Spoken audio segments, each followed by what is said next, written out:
नमस्कार। खरी खरी लेकर हाजिर हूं मैं सर्वमित्रा।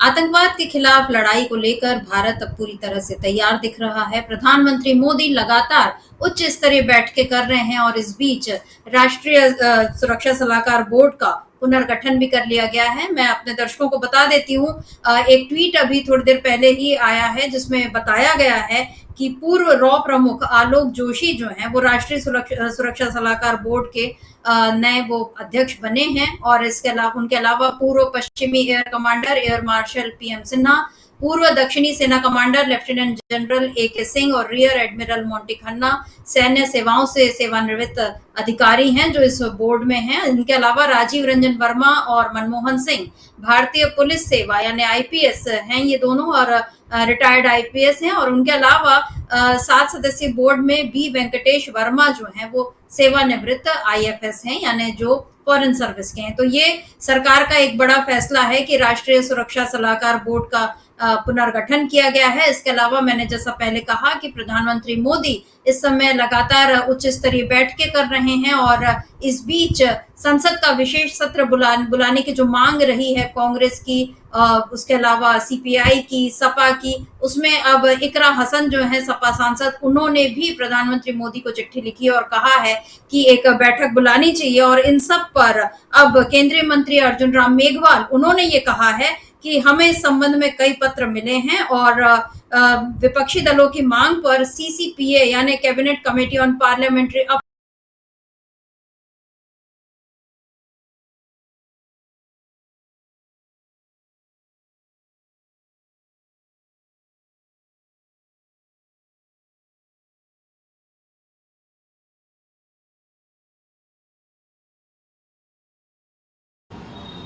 मोदी जी का काम करने का तरीका ही ऐसा है। मोदी जी सब अधिकारियों को अपने विवेक के साथ काम करने का मौका देते हैं। उसी प्रकार से उन्होंने सेना को भी अपने विवेक के साथ कार्रवाई करने का मौका दिया है। मोदी जी का काम करने का तरीका ही ऐसा है। मोदी जी सब अधिकारियों को अपने विवेक के साथ काम करने का मौका देते हैं। उसी प्रकार से उन्होंने सेना को भी अपने विवेक के साथ कार्रवाई करने का मौका दिया है। तो ये आप सुन रहे थे अनिल विज का बयान, हरियाणा के मंत्री, और उन्होंने ये बताया है कि किस तरह नरेंद्र मोदी जो है उन्होंने सेना पर अब ये जिम्मा छोड़ दिया है। ये एक तरह से ये है कि फ्री हैंड दे, वो जो चाहे कार्रवाई करे। और इस बीच पाकिस्तान से भी खबरें आ रही हैं कि वहां अब इस बात को लेकर एक किस्म की हड़बड़ाहट, घबराहट, जो भी कहा जाए, मची हुई है, क्योंकि वहां के मंत्री ने अब स्वीकार कर लिया है कि उनकी खुफिया एजेंसियों से या विश्वस्त सूत्रों से उनको पता चला है कि भारत कोई बड़ा हमला कर सकता है। तो बहरहाल ये सारी बातें ये सब सूत्रों से आती हैं, इनके बारे में केवल चर्चा ही की जा सकती है या खबरें दी ही जा सकती हैं। इनके बारे में पुष्ट रूप से कुछ भी नहीं कहा जा सकता। अभी हम स्क्रीन पर देख रहे हैं कि प्रधानमंत्री मोदी बैठक कर रहे हैं और ये कल की बैठक का दृश्य है। इसके अलावा आज भी वो सीसीपीए की बैठक करने वाले हैं, जिसके बारे में अर्जुन राम मेघवाल ने ये कहा है कि सीसीपीए की बैठक में ही ये भी तय होगा कि जो संसद का विशेष सत्र बुलाने की जो मांग की जा रही है विपक्षी सांसदों की तरफ से, दलों की तरफ से, उस पर क्या फैसला होगा, ये भी आज इस बैठक में तय होने वाला है। और आपको बता दूं कि सपा की सांसद हैं इकरा हसन, उन्होंने भी राहुल गांधी का साथ देते हुए अब पीएम मोदी को चिट्ठी लिखी और कहा है कि एक विशेष सत्र बुलाना चाहिए। तो इधर सरकार अपने काम कर रही है, मोदी जी बड़ी बैठकें कर रहे हैं और उस बीच राहुल गांधी का भी एक बड़ा फैसला सामने आया है। आप जानते हैं राहुल गांधी इस समय 2 दिनों के दौरे पर हैं, रायबरेली और अमेठी, और आज वो अमेठी पहुंचे हुए हैं। और अमेठी पहुंचने के अलावा राहुल गांधी जाने वाले हैं कानपुर, जहां पर वो मुलाकात करेंगे शुभम द्विवेदी, जो पहलगाम में जिनकी मृत्यु हुई, और उनके परिजनों से राहुल गांधी मिलने वाले हैं। तो ये राहुल गांधी का एक बड़ा फैसला है। लेकिन इस बीच ये जो सारी हलचलें चल रही हैं और हम देख रहे हैं कि किस तरीके से एक तरफ सरकार आतंकवाद के खिलाफ बड़ी तैयारी में लगी है, मुंहतोड़ जवाब देने की बात कही जा रही है। विपक्षी सारे दलों ने ये कह दिया है कि हम सरकार के साथ हैं, लेकिन फिर भी देश की भीतरी राजनीति में या अंदरूनी राजनीति में बहुत सारी हलचलें ऐसी चल रही हैं जिन पर तमाम दलों को विचार करने की जरूरत है कि क्या ये समय एक दूसरे से हिसाब किताब चुकता करने का है। आप जानते हैं कल कांग्रेस का एक ट्वीट आया था जिसमें सिर गायब था और उस गायब को लेकर बहुत बवाल मचा। आखिर में कांग्रेस को वो ट्वीट हटाना पड़ा, हालांकि कांग्रेस ने उस पर काफी अपना वो एक अड़ियल रवैया दिखाया कि हमने तो किसी का नाम नहीं लिया, फिर किसी को बुरा क्यों लगा, इस तरह की बातें हुई। लेकिन फिर भी कांग्रेस ने वो ट्वीट हटा दिया, अच्छा काम किया। लेकिन कांग्रेस में जो भी लोग बैठे हैं वहां पर, जो ट्विटर हैंडल संभालते हैं, जो लोग इस तरह के ट्वीट करते हैं, उनके इस करनी का खामियाजा भुगतना पड़ रहा है राहुल गांधी को, क्योंकि पहले ही राहुल गांधी के विरोधी उनकी छवि खराब करने में लगे हुए हैं। और अब राहुल गांधी जब 2 दिन के दौरे पर थे, रायबरेली और अमेठी, जो मैंने कहा आज उनके दौरे का दूसरा दिन है, और इस बीच रायबरेली में भी और अमेठी में भी राहुल गांधी के खिलाफ, कांग्रेस के खिलाफ 3 पोस्टर कम से कम ऐसे लगे हैं जिन पर एक नया सियासी बवाल खड़ा हो सकता है। एक ये पोस्टर आप देख सकते हैं, आतंक का साथी राहुल गांधी, ये लिखा हुआ है, और लिखा है कि इंडी का हाथ पाकिस्तान के साथ, यानी इंडिया गठबंधन पूरा का पूरा इसके उसमें आ चुका है। एक और पोस्टर है जिसमें गुलाम नबी आजाद, लश्कर आतंकी जो है हाफिज सईद और सैफुद्दीन सोज, ये तीनों दिख रहे हैं, और उसमें लिखा है कि कांग्रेस आतंकियों की भाषा बोल रही है और पाकिस्तान की भाषा बोल रही है। क्या राहुल और उनकी पार्टी पाकिस्तान और आतंकवादियों का एजेंडा आगे बढ़ा रहे हैं? तो ये एक पोस्टर इस तरह के लगाकर राहुल गांधी के दौरे के वक्त ही, हालांकि ये पता नहीं चला है कि किन लोगों ने पोस्टर लगाए, पुलिस ने इन पोस्टर्स को हटा दिया है, सीसीटीवी कैमरे से जांच की जा रही है कि कौन लोग हैं जिन्होंने इन पोस्टर्स को लगाया है। लेकिन जिन्होंने भी लगाया है, जाहिर है वो कांग्रेस के विरोधी तो हैं ही, लेकिन वो देश के खिलाफ भी काम कर रहे हैं, क्योंकि इस मौके पर जब सभी लोगों को एक साथ दिखाई देना चाहिए, तो हम यहाँ पर उन लोगों की मंशा को पूरा करते हुए दिख रहे हैं जिनकी मंशा है कि भारत में विभाजन बढ़े और अंदर अंदर तोड़ फोड़ बढ़े। क्योंकि जिन लोगों ने मान लीजिए धर्म पूछकर गोली मारी या जिन लोगों ने आतंक फैलाने का काम किया, उन लोगों की ही मंशा ये है कि भारत में इसी तरह लोग आपस में लड़ते रहे, और देखिए यहाँ पर किस तरह इस मंशा को पूरा भी किया जा रहा है। तो जिन लोगों ने भी ये पोस्टर्स लगाए हैं, पुलिस उनकी जांच कर रही है। अच्छा है कि इन पोस्टर्स को तुरंत हटा दिया गया, लेकिन सवाल ये है कि क्या ये समय राजनीतिक हिसाब किताब चुकता करने का है? आज ऐसे ही कुछ और सवालों पर हम खरी खरी चर्चा करेंगे। हमारे साथ जुड़े हुए हैं अमलेंदु उपाध्याय जी। अमलेंदु जी नमस्कार, स्वागत है आपका इस कार्यक्रम में। अमलेंदु जी, अभी हम देख रहे हैं कि प्रधानमंत्री मोदी एक के बाद एक बैठ के लिए जा रहे हैं। हालांकि हम लोगों ने इसी कार्यक्रम में सवाल उठाए थे, 22 तारीख को हमला हुआ, उसके बाद से कहाँ है प्रधानमंत्री? वो बिहार चले गए, उन्होंने कुछ वो सामने नहीं आए। अच्छा है कि अब वो दिख रहे हैं सामने। हालांकि जो हाई लेवल मीटिंग्स हो रही हैं उनकी कायदे से, मेरे हिसाब से तो उनकी तस्वीरें भी बाहर नहीं आनी चाहिए, लेकिन यहाँ बाकायदा वीडियो भी बाहर आ रहा है। लेकिन अब ये सरकार का मसला है कि किन लोगों ने वीडियो जारी किया या नहीं किया जाना चाहिए, ये उनका विवेक है। बहरहाल अच्छी बात यह है कि सरकार इस तरह की बैठ के ले रही है, मतलब मोदी बैठक ले रहे हैं, और ये जो पाकिस्तान में एक किस्म की हड़बड़ाहट देखी जा रही है, उससे जाहिर है कि पाकिस्तान को भी अभी अंदाज हो गया है कि भारत अब कोई बड़ा कदम उठा सकता है। इस बीच एंटोनियो गुतेरेस जो है महासचिव यूएन के, उन्होंने भी भारत में भी बात की और पाकिस्तान में भी बात की कि किसी भी तरह के एक संभावित टकराव या युद्ध की स्थिति को रोका जा सके। तो समझ में आ रहा है कि मामला इस समय काफी नाजुक है, और ऐसी नाजुक घड़ी में देश के भीतर ये जो राजनीति चल पड़ी है, इसको लेकर आप क्या कहेंगे? देखिए समिता जी, एक तो ये बहुत गंभीर समय है और तमाम राजनीतिक दलों को ये समझना पड़ेगा कि इससे ज़्यादा गंभीर समय कोई नहीं हो सकता। चूँकि अगर इस समय समिता जी आतंकवादियों को जवाब नहीं दिया गया और उन राष्ट्रों को जवाब नहीं दिया गया जो भारत में आतंक फैलाते हैं और अस्थिरता फैलाते हैं, तो फिर आप एक राष्ट्र के तौर पे कभी अपने को माफ़ नहीं कर पाएंगे और पूरा राष्ट्र की जिम्मेदारियां जो पूरी नहीं होंगी। तो सबकी जिम्मेदारी बनती है इस समय कि आप एकजुट रहिए और पूरी दुनिया को ये संदेश जाए कि हम एकजुट खड़े हुए हैं। कांग्रेस ने मांग की थी सर्वदलीय बैठक बुलाई जाए, उस पर सर्वदलीय बैठक बुलाई गई। अब कांग्रेस ने मांग की है कि जिस तरीके से सर्वदलीय बैठक बुलाई गई उसी तरीके से बुलाया जाए संसद का विशेष सत्र। तो जाहिर सी बात है कि इस सत्र को बुलाने की मांग के पीछे, सर्वदलीय बैठक की मांग के पीछे भी यही उद्देश्य था कि पूरी दुनिया को ये संदेश जाए कि इस मसले पर पूरा देश एकजुट है और हमारे राजनीतिक विरोध जो हैं वो एक हमने किनारे रख दिए हैं और ऐसे संकट के समय देश एकजुट है। और सर्वदलीय बैठक में शर्मिष्ठा जी विपक्ष ने जो जिम्मेदारी दिखाई, विपक्ष के तमाम लोग उसमें शामिल हुए। मल्लिकार्जुन खड़गे जो राज्यसभा में विपक्ष के नेता हैं, लोकसभा में विपक्ष के नेता राहुल गांधी, दोनों उस बैठक में उपस्थित थे। राहुल गांधी अपना विदेशी दौरा बीच में छोड़कर स्पेशली आए।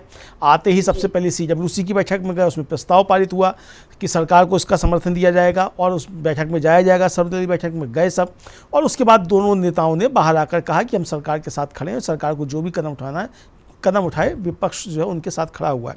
और CWC ने 24 तारीख को ही प्रस्ताव पारित किया कि सरकार जो भी कदम उठाएगी हम उसके साथ खड़े हुए हैं और हम अपना पूरा समर्थन देते हैं।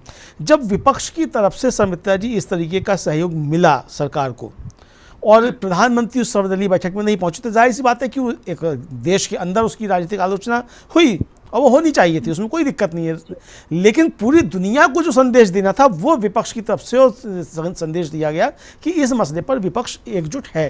प्रधानमंत्री की अपनी व्यस्तताएं कुछ हो सकती हैं, उनकी अपनी कुछ मजबूरियां हो सकती हैं, सर्वदलीय बैठक में आए हो या नहीं आए हो उस पर सवाल हो सकते हैं, निश्चित तौर पर होने भी चाहिए। लेकिन जहाँ तक पूरी दुनिया को संदेश देने का मसला है, ये संदेश साफ तौर पर गया कि भारत एकजुट खड़ा हुआ है। लेकिन अगर इसके बाद शर्मिष्ठा जी तमाम सोशल मीडिया पे चीज़ें चलेंगी और तमाम दलों के नेता जो है एक दूसरे के ऊपर आरोप प्रत्यारोप लगाएंगे, तो फिर जो चाहते हैं हम लोग और पूरा देश जो चाहता है वो लक्ष्य कहीं पीछे छूटता हुआ दिखाई पड़ता है जी। भले ही विपक्ष के कुछ लोग सवाल उठा रहे हों, तो विपक्ष की तरफ से तो सवाल थे शर्मिष्ठा जी, वो सवाल यही थे कि सरकार चेत क्यों नहीं रही है, ये सवाल थे विपक्ष के। विपक्ष में किसी ने ये नहीं कहा कि सब सरकार ने करा दिया, ये किसी ने नहीं कहा कि बीजेपी ने करा दिया, ये किसी ने नहीं कहा। लेकिन बीजेपी की तरफ से जो बयानबाजियां हो रही हैं, उनके नेताओं की तरफ से जो आ रही हैं, उसमें आप देखिए किस तरीके से आज वो जो बीजेपी के बड़बोले MP हैं निशिकांत दुबे, आप देखिए उनकी पूरी ट्विटर टाइमलाइन, वो लगातार पाकिस्तान का जो है वो झंडे पोस्ट कर रहे हैं। भाई आप पाकिस्तान का झंडा क्यों पोस्ट कर रहे हैं, क्या जरूरत पड़ गई है आपको? और जो पोस्टर कांग्रेस के ट्विटर हैंडल से डिलीट हो चुका वो निशिकांत दुबे के ट्विटर हैंडल पे है। उसके बाद फिर आप कह रहे हैं कि पाकिस्तान के साथ है कांग्रेस। तो इस तरीके की चीज़ें जो हो रही हैं, मुझे लगता है कि भारतीय जनता पार्टी को भी अपने नेताओं को समझाना चाहिए और उनके कान खिंचाई करनी चाहिए कि ये समय सत्ता पक्ष और विपक्ष के विरोध का नहीं। इसी तरीके से बीच में सुधांशु त्रिवेदी हैं, बड़े भारी विद्वान बनते हैं वो खुद को, और भारतीय जनता पार्टी भी समझती है वो विद्वान है। हालांकि मुझे नहीं लगता कि मोदी जी से ज़्यादा विद्वान है वो, लेकिन वो भी कह रहे थे कि साहब कांग्रेस जो है विपक्षी नेता जो वो निशाने पाकिस्तान लेना चाहते हैं। भाई निशाने पाकिस्तान तो अटल जी को मिला था, तो आप कहना क्या चाहते हैं? तो मतलब ये समय इस तरीके के आरोप प्रत्यारोप का बिल्कुल भी नहीं है शर्मिष्ठा जी, न सत्ता पक्ष की तरफ से और न विपक्ष की तरफ से। और बड़ी गंभीरता के साथ कांग्रेस ने अपना CWC में प्रस्ताव पारित किया और कल जो है KC वेणुगोपाल ने फिर एक परिपत्र जारी किया और सख्त आदेश जारी किया कि जो CWC का 24 तारीख का प्रस्ताव है उससे कोई भी पार्टी का नेता इधर उधर नहीं जाएगा, किसी का व्यक्तिगत मत भी नहीं चलेगा। यानी अब पार्टी इससे पल्ला नहीं झाड़ेगी कि साहब ये उनका व्यक्तिगत मत हो सकता है। आपका व्यक्तिगत मत कुछ भी हो, अगर आप पार्टी के नेता हैं और पार्टी में हैं तो आपको पार्टी का मानना पड़ेगा। और इसीलिए शर्मिष्ठा जी कल जो पोस्टर जो डिलीट हुआ कांग्रेस के ट्विटर हैंडल से, वो जो सोशल मीडिया संभालते हैं कांग्रेस के लोग, अब उनमें बहुत से लोग शर्मिष्ठा जी पॉलिटिकल नहीं है। कोई किसी चैनल में एंकर था, वो आ गया, राजनीति में पिता राजनेता थे तो मौका मिल गया, और ऐसी चीज़ें होती हैं, लाभ मिल जाता है तो लाभ मिल गया। तो लेकिन पॉलिटिकल समझ आ जाएगी इससे, तो ये तो समझ में नहीं आता है।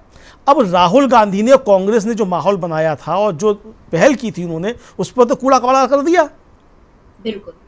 तो वहाँ जिम्मेदारी तय हुई। इसका मतलब कि अगर पोस्टर वो डिलीट किया गया, उसके बाद ये परिपत्र अगर जारी होता है KC वेणुगोपाल की तरफ से कि कोई पार्टी लाइन से बाहर नहीं जाएगा, इसका मतलब हाँ एक्शन हुआ। तो इसी तरीके का एक्शन बीजेपी में भी होना चाहिए और NDA के अन्य दल जो हैं उनके यहाँ भी होना चाहिए कि आप एक दूसरे पर हमला नहीं करेंगे। अब ये राहुल गांधी को लेकर जो पोस्टर लगे, हालांकि अच्छी बात है कि यूपी में बीजेपी की सरकार है, वहाँ पुलिस ने वहाँ पोस्टर हटाए, अच्छी बात है। मतलब एक तरह से अगर कहा जाए कि यूपी की सरकार की तरफ से एक्शन लिया गया तो ये अच्छी बात है। लेकिन जिन्होंने पोस्टर लगाया उन पर कार्रवाई होनी चाहिए। बीजेपी के लोग हैं तो उन पर कार्रवाई हो, बीजेपी अपना एक्शन ले। इसी तरीके से निशिकांत दुबे अगर लगातार जहर उगल रहे हैं तो ये नुकसान किसका कर रहे हैं? भैया नुकसान तो देश का है ना। जो संदेश जाना चाहिए इस समय कि भाई देश एकजुट है और आप जो है वो लगातार पाकिस्तान की सूचनाएं आके यहाँ दे रहे हैं। इसी तरीके से शर्मिष्ठा जी जो हमारे तमाम नेशनल TV चैनल कहे जाते हैं, वो पाकिस्तान के तमाम जो एक्सपर्ट हैं और पत्रकार हैं उन्हें क्यों चैनलों पर बैठा रहे हैं? भाई यहाँ तो यहाँ के चैनल बंद किए जा रहे हैं, रोक लगाई जा रही है, तो सारी चीज़ें हो रही हैं, एडवाइजरी मिनिस्ट्री जारी कर रही है कि आप कुछ नहीं करेंगे। तो लेकिन सर मिनिस्ट्री की एडवाइजरी का या नेशनल टीवी चैनल क्यों नहीं कर रहे हैं पालन? ये क्यों दिखा रहे हैं वो पाकिस्तान के लोगों को? जाहिर सी बात है कि पाकिस्तान का पत्रकार बैठेगा तो वो पाकिस्तान की बात करेगा। हम क्यों पाकिस्तान का पक्ष सुनना चाहें यहाँ? जी, ये संविधान के अनुच्छेद 21 का मामला तो है नहीं, ना 19 का मामला है, ना व्यक्तिगत स्वतंत्रता का मामला है कि पाकिस्तान की बात सुनना जरूरी है। भाई पाकिस्तान जो कर रहा है वो तो आ चुका ना पहलगाम में सामने, तो पाकिस्तान के लोगों को हमें क्यों सुनना चाहिए? तो सरकार को इन चैनल्स पे भी लगाम लगानी चाहिए कि ये टीआरपी के खेल में इतने अंधे हो गए हैं। अरे बीजेपी का अगर आपको एजेंडा चलाना भी है, ये देश इस समस्या से निपट ले, आप खूब चलाइए बीजेपी का एजेंडा, किसने रोका है? किसी को कांग्रेस का एजेंडा चलाना चलाए, कांग्रेस का एजेंडा बाद में भी हो सकता है, लेकिन जो संकट इस समय देश के सामने है वो महत्वपूर्ण है और इस समय देश को एकजुटता प्रदर्शित करनी चाहिए। तो हमारा तो सोचना यही है समिता जी कि जिस तरीके से कांग्रेस ने अपने लोगों को परिपत्र जारी किया है, बीजेपी को भी अपने लोगों को जारी करना चाहिए कि ये समय आपस में एक दूसरे के ऊपर आरोप प्रत्यारोप लगाने का नहीं है, एकजुटता दिखाने का है। जब सरकार अब एक्शन में आ गई है और कुछ ना कुछ तैयारी हो रही है, जब इस तरह की बैठकें हो रही हैं, नया सलाहकार बोर्ड जो राष्ट्रीय सुरक्षा पर किया जा रहा है, जाहिर सी बात है समिता जी की सरकार के अंदर भी अब चिंताएं बढ़ी हैं कि ये इस मामले का जवाब दिया जाना जरूरी है। तो हम सरकार के समर्थन या विरोध की हम बात कर नहीं दे रहे हैं, हम तो भारत के समर्थन की बात कर रहे हैं, क्योंकि सरकार जो कदम उठाएगी वो सरकार का अपना कदम नहीं है, वो मोदी जी का या बीजेपी का कदम नहीं है, वो भारत का कदम है। जी। और विपक्ष साफ तौर पे कह रहा है कि हमने जो खुली छूट दी है सरकार को कि उसे जो कदम उठाना है उठाए, हम साथ में खड़े हैं। तो ये भारत का कदम है। तो ये चीज़ें राजनेताओं को भी समझनी पड़ेंगी कि ये सिर्फ सरकार का या विपक्ष का मसला नहीं है, इस समय देश का सवाल है। तो देश के सवाल पे हमको एकजुट रहना है और कोई भी संदेश किसी तरीके का इस तरीके का नहीं जाए कि साहब भारत में लोग तो जो देखिए ऐसे समय अभी पर भी अपने आंतरिक मतभेद नहीं भुला पा रहे हैं। आप देखिए समिता जी, पाकिस्तान में शहबाज शरीफ और बिलावल भुट्टो जो हैं एक दूसरे के प्रतिद्वंदी हैं, लेकिन क्या बिलावल भुट्टो जो है सरकार के खिलाफ वहाँ कुछ बोल रहे हैं? हमने सिंधु नदी का जल रोका और गरज रहा है वहाँ बिलाल जरदारी भारत के खिलाफ। तो जो चीज़ें पाकिस्तान के राजनेता दिखा पा रहे हैं वो भारत के राजनेता क्यों नहीं दिखा पा रहे? तो राहुल गांधी का ऐसा पोस्टर लगाने की क्या आवश्यकता थी? तो ये मुझे लगता है कि चीज़ें बहुत सारी हैं। तो दोनों मतलब तमाम राजनीतिक दलों को अपने लोगों को कंट्रोल करना चाहिए और ये बताना चाहिए कि जब सर्वदलीय बैठक में एक चीज़ पारित हो चुकी कि सरकार के साथ हैं, सरकार को जो एक्शन लेना है एक्शन ले। जाहिर सी बात है कि इतने गंभीर मसले पर जनता को बताकर एक्शन नहीं लिए जाते हैं, और जब ये एडवाइजरी मिनिस्ट्री की तरफ से जारी हो चुकी है कि आप लाइव रिपोर्टिंग नहीं करें, तो जाहिर सी बात है कि बड़े फैसले बड़े स्तर पर होते हैं। विपक्ष को निश्चित तौर पर सरकार को अपने कॉन्फिडेंस में लेना चाहिए। कोई भी कदम उठाने से पहले वो लेगी, सरकार को लेना चाहिए और लेगी भी सरकार जब कोई कदम उठाएगी। सर्वदलीय बैठक बुलाए, चाहे वो संसद का विशेष सत्र बुलाए, जो भी हो। अब जैसा आपने बताया, अब शुरुआत में कि अर्जुना मेघवाल का बयान आ गया है, इसका मतलब समझता जी कि अब संसद का विशेष सत्र बुलाया जा सकता है। तो बहुत सारी चीज़ें हैं जिसको लेकर चीज़ें चल रही हैं। तो एक जिम्मेदार भारतीय नागरिक होने का सबको उदाहरण देना चाहिए और राष्ट्र की एकजुटता जो है वो निश्चित तौर पर दिखाई देनी चाहिए सारी दुनिया को। समझता जी जी बिल्कुल। और जैसा आपने कहा अभी ये एकजुटता दिखाने का वक्त है और बीजेपी को भी इस तरह की कोई अपने जो उनके जो नेता हैं उनके लिए एक गाइडलाइन जैसी एक जारी कर देनी चाहिए, क्योंकि दोनों ही कांग्रेस हो या बीजेपी हो अति उत्साहित नेता जो हैं दोनों तरफ हैं और दोनों अपने अपने नंबर बढ़वाने की कोशिश में रहते हैं। और जैसे कांग्रेस के किए कराए पर यानी राहुल गांधी के या मल्लिकार्जुन खड़गे के किए कराए पर जिस तरह से कांग्रेस के इन अति उत्साही ट्विटर हैंडलर्स ने पानी फेरा है, उसी तरह का काम अब ऐसा लग रहा है कि बीजेपी में भी होने जा रहा है, क्योंकि मोदी एक तरफ गंभीरता से काम करने में लगे हैं और जो न्यूज चैनल्स है वो भी मोदी के काम को इस समय नुकसान पहुंचाते हुए दिख रहे हैं, क्योंकि वो बता रहे हैं कि फलाने सेक्टर में वहां पर क्रॉस फायरिंग हो रही है और भारत की तरफ से ये जवाब दिया जा रहा है। वहां अभी आपको कुछ भी नहीं करना है, और अगर वीडियो भी एक जारी हुआ है तो वो देश के लोगों को ये दिखाने के लिए मेरा ख्याल है जारी हुआ है कि देखिए सरकार जो है वो काम कर रही है। उस वीडियो में क्या बातें हो रही है हमको सुनाई नहीं दे रहा है और नहीं देना भी नहीं चाहिए, लेकिन मीडिया के लोग की उच्च स्तरीय सूत्रों से पता चला है कि कुछ बड़ा कदम उठाने वाली है और अपने मन से जो एक परिकल्पनाएं यहाँ पर जो बताई जा रही हैं उन सब पर रोक लगनी चाहिए। और जो अभी हम बात कर रहे हैं कि राहुल गांधी पर जिस तरह से अटैक हुआ है और संबित पात्रा जो हमेशा ही काफी बड़े आलोचक रहते हैं गांधी परिवार के और कांग्रेस के और इंडिया गठबंधन के, उनका एक बहुत लंबा चौड़ा बयान भी आया है। उसका एक हिस्सा बता देती हूँ। वो बोलते हैं ये इंडी गठबंधन नहीं, रावलपिंडी गठबंधन है। आज से हम इन्हें इंडी गठबंधन नहीं कहेंगे, हम इन्हें पिंडी गठबंधन कहेंगे। राहुल गांधी और कांग्रेस पार्टी के अन्य नेता पाकिस्तानी मीडिया के हीरो हैं।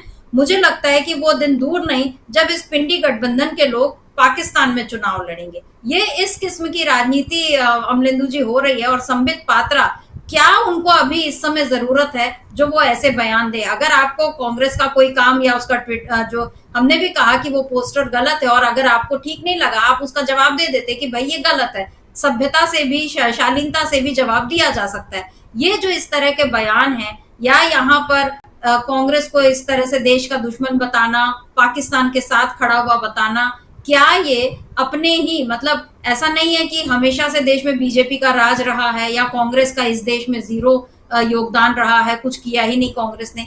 अभी कांग्रेस के लिए इस तरह की बातें करना, क्या ये बीजेपी के को नुकसान नहीं करेगा? क्या ये प्रधानमंत्री मोदी की पहल को नुकसान नहीं करेगा? अमरेंद्र जी, देखिए समिता जी, हम लोग बचपन में कहानी पढ़ी कि वो एक आदमी ने एक भालू पाला। अब वो भालू जो था बहुत ही ज़्यादा वो स्वामी भक्त था। मालिक एक दिन सो रहा था, नाक पे मक्खी बैठ गई, तो भालू को समझ में नहीं आया, तो उसने मक्खी मारने के लिए मालिक के मुंह पे झपट्टा मार के मक्खी मार दी। मक्खी मारी लेकिन मालिक की नाक जो थी वो नोच ली। तो ये जो भालू पाले हुए हैं बीजेपी ने, इन भालुओं को संभालने की आवश्यकता है। जेपी नड्डा साहब जो बीजेपी के राष्ट्रीय अध्यक्ष हैं, उनको अब सक्रिय हो जाना चाहिए। एक्सटेंशन उनको मिल गया है, वो कार्यकारी का अध्यक्ष हैं बीजेपी के, लेकिन एक्सटेंशन मिल गया है। मुझे लगता है कि वो 2029 के चुनाव तक रहेंगे, तो अब सक्रिय हो जाएं और इन भालुओं को अपने जो है वो कंट्रोल में करें। चाहे वो संबित पात्रा हों, चाहे वो निशिकांत दुबे हों, चाहे सुधांशु त्रिवेदी हों, चाहे अमित मालवीय हों, तो इस तरीके के जो भालू हैं इनको कंट्रोल में करें। चूँकि देखिए समिता जी, मैं समझता हूँ कि इन सबके कहने का कोई मतलब नहीं है और कोई इनको गंभीरता से लेता भी नहीं है।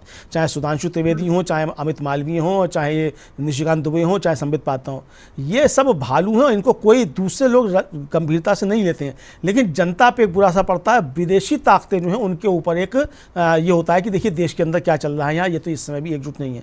तो इसलिए बीजेपी को इन भालुओं पे एक्शन लेना चाहिए। सरकार के जो जिम्मेदार लोग हैं, चाहे प्रधानमंत्री हों, चाहे रक्षा मंत्री हों, चाहे गृह मंत्री हों, या राष्ट्रीय सुरक्षा सलाहकार हों, इन लोगों की तरफ से समिता जी इस तरीके की कोई घटिया बयानबाजी इसके बाद अभी तक नहीं आई है। अब चाहे दबाव में नहीं आई हो विपक्ष के या गंभीर हो, हम नहीं कह सकते नहीं आई है, लेकिन कम से कम इस तरह की घटिया बयानबाजी नहीं आई। विपक्ष की तरफ से भी राहुल गांधी हों, चाहे मल्लिकार्जुन खड़गे हों, या और विपक्ष के बड़े नेता हों, किसी ने भी इस तरह की घटिया बयानबाजी नहीं की। सबने जिम्मेदारी का परिचय दिया। तो अगर बड़े नेता जिम्मेदारी का परिचय दे सकते हैं तो छोटे नेता जिम्मेदारी का परिचय क्यों नहीं दे सकते हैं? आपको अपने नेताओं की अगर नज़र में उठना है तो ये समय इस तरीके से उठने का नहीं है, ये समझना चाहिए। मैं देख रहा हूँ समिता जी, इसमें जो जम्मू कश्मीर के बीजेपी के पूर्व प्रदेश अध्यक्ष हैं रविंद्र रैना, उनके कई वीडियो उनके ट्विटर हैंडल पर पड़े हुए हैं। और अगर बीजेपी के लोग रविंद्र रैना के ट्विटर हैंडल को ही देखने लग जाएं तो मुझे लगता है थोड़ी सद्बुद्धि आ जाएगी। ये जो इस टाइप के लोग हैं, सुधांशु त्रिवेदी और निशिकांत दुबे और संबित पात्रा, अमित मालवीय टाइप के लोग, इनको कुछ सद्बुद्धि आ जाएगी। उन्हें कम से कम अपने ही नेता का ट्विटर हैंडल देख लेना चाहिए कि रविंद्र रैना किस तरीके से घाटी में जो दूरियाँ थी उनको पाटने का काम कर रहे हैं। जी, जी। ये कम से कम बीजेपी के नेताओं को अपने नेता से सीख लेना चाहिए, किसी और से ना सीखें, तो ये चीज़ें बहुत सी ठीक हो जाएंगी। और जेपी नड्डा साहब को भी अपने ऐसे लोगों को अब कंट्रोल करना चाहिए कि ये ना तो अभी चुनाव हो रहा है, ना अभी एक दूसरे के ऊपर लाठी बांधने का समय। अभी जो समय है वो विदेशी ताकतें जो हैं, जो देश के अंदर स्थिरता फैलाती हैं, आतंकवादी ताकतें, उनको जवाब देने का है। और इस समय सारे राष्ट्र की एकता बहुत ज़्यादा जरूरी है। मुझे लगता है कि हम आशा ही कर सकते हैं समिता जी कि शायद जेपी नड्डा साहब इस पर कोई कार्रवाई करेंगे।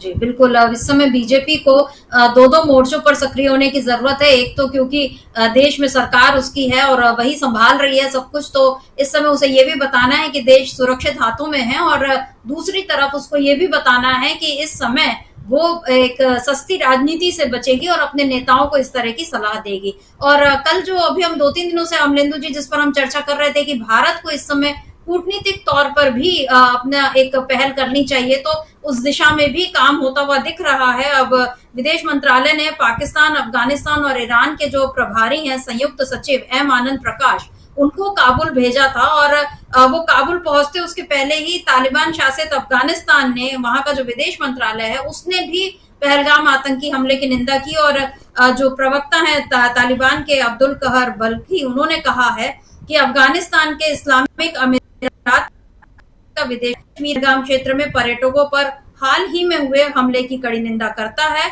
और शोक संतप्त परिवारों के प्रति संवेदना व्यक्त करता है। तो ये जो वक्त है अमलेंदु जी, इस समय आपको अपने पड़ोसियों को भी संभाल कर रखना है, और खासतौर पे जब पाकिस्तान जो है वो बिल्कुल इस समय बिलबिलाया हुआ बैठा है और वो जानबूझकर हरकतें कर सकता है। तो ऐसे में आपके लिए जरूरी है कि आप वैश्विक मंच पर समर्थन जुटाएं, और भारत इस दिशा में काम करता हुआ आगे बढ़ रहा है। अभी हम लोग जो चर्चा कर रहे थे देश की अंदरूनी राजनीति की, तो सत्ता पक्ष और विपक्ष दोनों का रुख हमने देखा।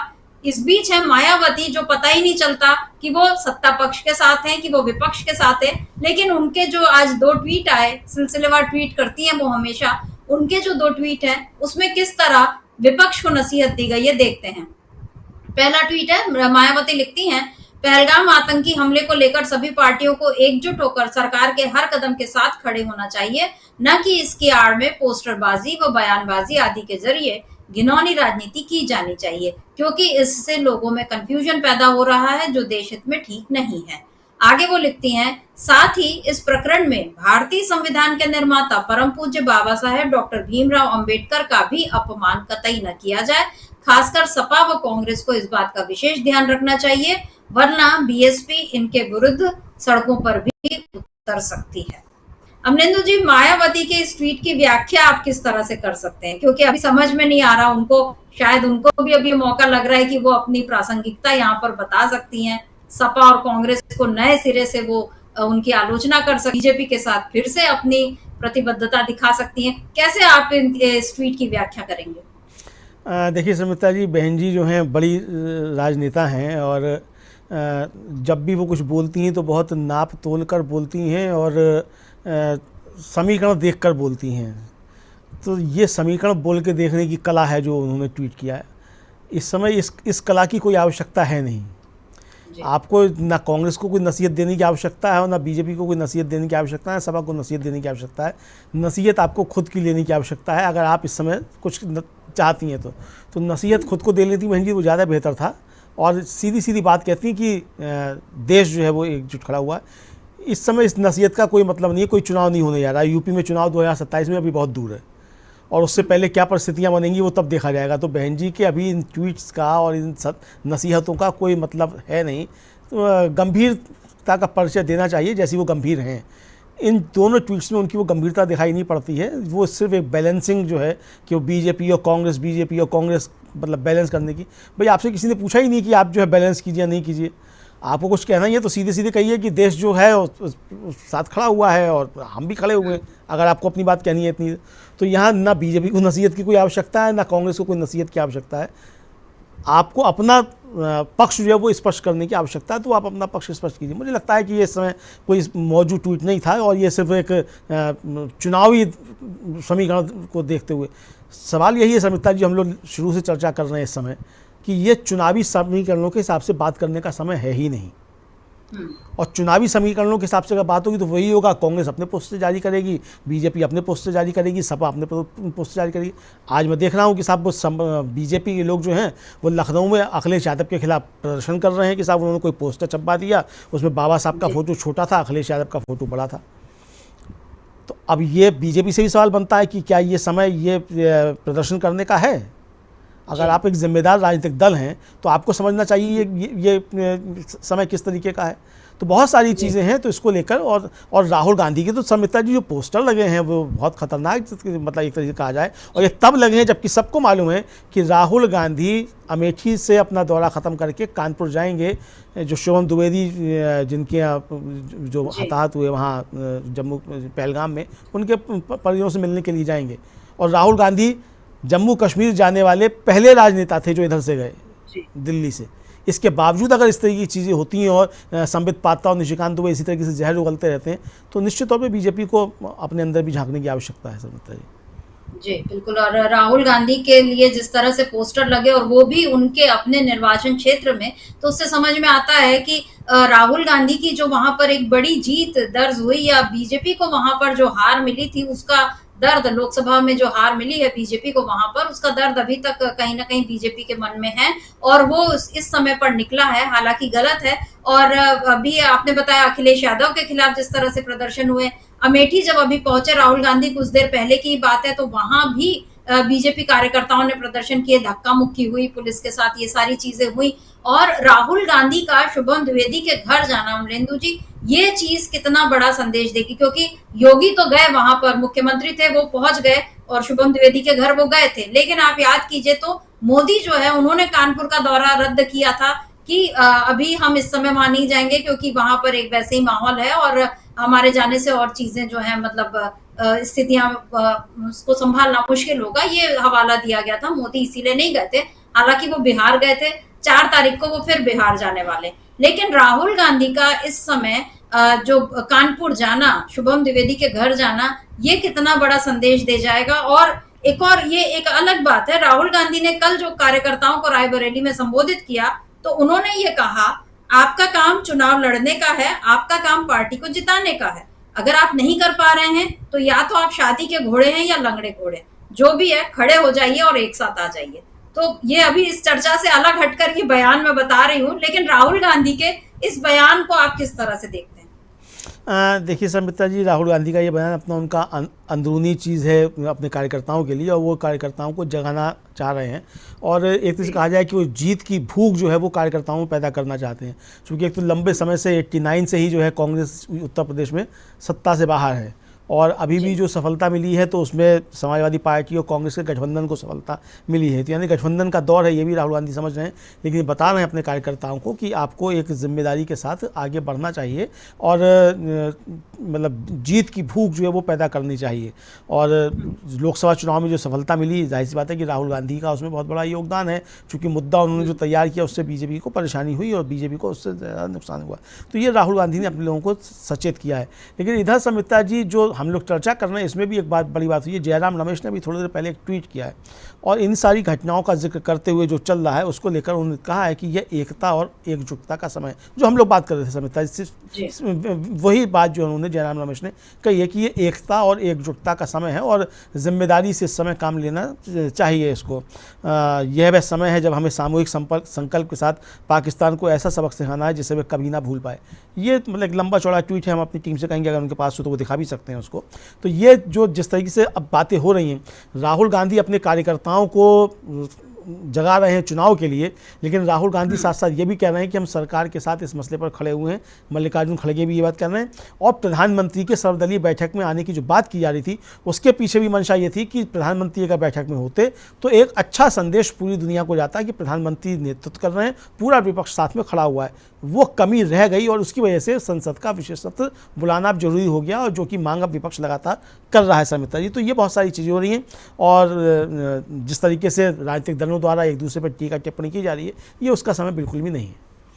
जी बिल्कुल। और शुभम द्विवेदी के घर जाकर राहुल गांधी एक अच्छा संदेश ही देंगे, और जैसा हमने बताया भी कि श्रीनगर जाने वालों में सबसे पहले नेता राहुल गांधी थे, तो वहां भी गए थे वो, वहां उन्होंने पीड़ितों से मुलाकात भी की थी। और इधर अब वो अगर शुभम द्विवेदी के घर जाते हैं तो वहां पर क्या कुछ होता है, किस तरह से, हालांकि इस पर कोई राजनीति तो नहीं होगी और वो जाकर सांत्वना देंगे। पहले भी राहुल गांधी हमेशा इसी तरह पीड़ितों के घर जाकर उनसे मिलते रहे हैं और खुद आतंकवाद का दर्द वो झेले हुए हैं, तो इसलिए वो बहुत अच्छे से जानते हैं कि कैसा होता है ये दर्द जब अचानक आपके परिवार का कोई प्रिय जो है इस तरह से बिछड़ जाता है। तो राहुल गांधी इस चीज को बेहतर जानते हैं। अब ये बात बीजेपी को भी समझनी होगी और कांग्रेस को भी और मायावती जैसे नेताओं को भी, जो नसीहत देना तो जिनके लिए बहुत आसान होता है या आक्रमण करना बहुत आसान होता है, लेकिन सोचना चाहिए कि आप किस पर और किसकी नीयत पर आप सवाल उठा रहे हैं। और अमलेंदु जी, इधर हम बात जो कर रहे थे कि बार बार ये जो बात सामने आ रही है कि जो मोदी उच्च स्तरीय बैठक कर रहे हैं और उसको लेकर पाकिस्तान में भी एक डर है। इस बीच संयुक्त राष्ट्र महासचिव एंटोनियो गुतेरेस, उन्होंने पाकिस्तान में भी बात की और भारत से भी बात की, और भारत की तरफ से एस जयशंकर, उनका एक ट्वीट आया है जिसमें उन्होंने लिखा है कि received a call from UN, Antonio Guterres, appreciate the unequivocal condemnation of a terrorist attack in Pahalgam, agreed on the importance of accountability. India is resolved that the perpetrators, planners and backers of this attack are brought to justice. ये उन्होंने लिखा है S Jaishankar विदेश मंत्री, जो बता रहे हैं कि उनकी बात हुई और उन्होंने ये कहा है कि पहलगाम आतंकी हमले की निंदा हुई और ये कहा कि ऐसे हमलों के लिए कानूनी तरीके से न्याय और जवाबदेही सुनिश्चित करना जरूरी है और भारत और पाकिस्तान के बीच जो तनाव बढ़ रहा है उस पर भी उन्होंने चिंता व्यक्त की गुतेरेस ने। और इधर शहबाज शरीफ जो कि प्रधानमंत्री हैं, उन्होंने भी ये लिखा कि आज शाम मेरी यूएन महासचिव से टेलीफोन पर बातचीत हुई। ये कल का ट्वीट है। मैंने हर प्रकार के आतंकवाद की पाकिस्तान की निंदा को दोहराया, भारत के निराधार आरोपों को खारिज किया और पहलगाम घटना की पारदर्शी और निष्पक्ष जांच की मांग की। मैंने यूएन से आग्रह किया कि वह जम्मू कश्मीर विवाद को यूएनएससी प्रस्तावों के अनुरूप हल करने में भूमिका निभाए। पाकिस्तान शांति के लिए प्रतिबद्ध है, लेकिन अगर हमारी संप्रभुता को चुनौती दी गई तो पूरी ताकत से उसकी रक्षा करेगा। तो ये प्रधानमंत्री हैं, उनकी भाषा ऐसी ही होगी, लेकिन अमलेंदु जी इस बयान में बहुत सारे अंतर विरोध दिखाई दे रहे हैं। एक तरफ पाकिस्तान आतंकवाद की निंदा भी कर रहा है, दूसरी तरफ वो अपने यहाँ कितने कैंप चल रहे हैं, उन कैंप्स को वो नष्ट क्यों नहीं करता, क्यों अपने यहाँ पनाह देता है, इसका जवाब नहीं दे रहा पाकिस्तान। अगर वो ऐसा भी लग रहा है जिस तरह से यूएन से वो आग्रह कर रहे हैं कि जम्मू कश्मीर विवाद को यूएनएससी प्रस्तावों के हल अनुरूप करने में, तो यहाँ पर कहां से जम्मू कश्मीर विवाद की बात वो क्यों ला रहा है? क्या यहाँ पर पाकिस्तान नहीं दिखा रहा कि वो इस मौके का फायदा उठाने की फिराक पे है? और भारत इसका जिस तरह से जवाब दे रहा है या पाकिस्तान में इसको लेकर जो डर अब बन रहा है, उसको लेकर आप क्या कहेंगे? देखिए समिता जी, एक तो पाकिस्तान का जो पुराना रवैया रहा है कि साहब यूएन इसमें हस्तक्षेप करे या कोई तीसरा पक्ष हस्तक्षेप करे, और भारत की ये स्पष्ट नीति रही है कि ये द्विपक्षीय वार्ता से ही सुलझेगा मामला जो भी है, और इसमें किसी तीसरे पक्ष का दखल मंजूर नहीं है। ये लंबे समय से भारत का स्पष्ट रुख है। सरकारें बदलती नहीं है, लेकिन भारत के इस रुख में कोई भी अंतर अभी तक नहीं आया है। और यहाँ तक कि प्रधानमंत्री नरेंद्र मोदी के मित्र समझे जाते हैं डोनाल्ड ट्रंप, और आपको याद होगा कि जब पहली बार राष्ट्रपति बने थे डोनाल्ड ट्रंप, उस समय भी उन्होंने कहा था कि हम जो है मध्यस्थता करने को तैयार हैं। तो भारत की तरफ से साफ कह दिया गया था कि आपकी शुभकामनाओं के लिए बहुत बहुत शुक्रिया, लेकिन हमें मध्यस्थता स्वीकार नहीं है। अभी भी मध्यस्थता स्वीकार नहीं है, ये बात साफ तौर पे। और पाकिस्तान का यही रहता है कि कोई जो इसमें बीच में मध्यस्थता करे, यानी वो ये साबित कर सके कि जम्मू कश्मीर जो है वो एक तरह से कहा जाए विवादित क्षेत्र है। विवादित क्षेत्र जम्मू कश्मीर नहीं है, विवादित क्षेत्र जो पीओके है, पाक ऑक्युपाइड कश्मीर है, वो है। और कल कांग्रेस ने फिर कहा है कि 1994 में जो प्रस्ताव संसद ने पारित किया था कि पीओके हमारा है और हम उसको लेंगे, इस पर आगे बढ़ने की आवश्यकता है। 1994 का संसद का प्रस्ताव है ये, तो उस पर अब आगे बढ़ने की आवश्यकता है। तो पाकिस्तान से कोई अब यही जवाब देने की आवश्यकता है। तो इसलिए पाकिस्तान के समर्थन में जो मुल्क आते हैं, उन देशों को भी ये बताने की आवश्यकता है कि अगर आप पाकिस्तान के साथ खड़े होंगे तो आप भारत के मित्र नहीं हो सकते, वो चाहे डोनाल्ड ट्रंप हो, चाहे शी जिनपिंग हो, चाहे कोई हो।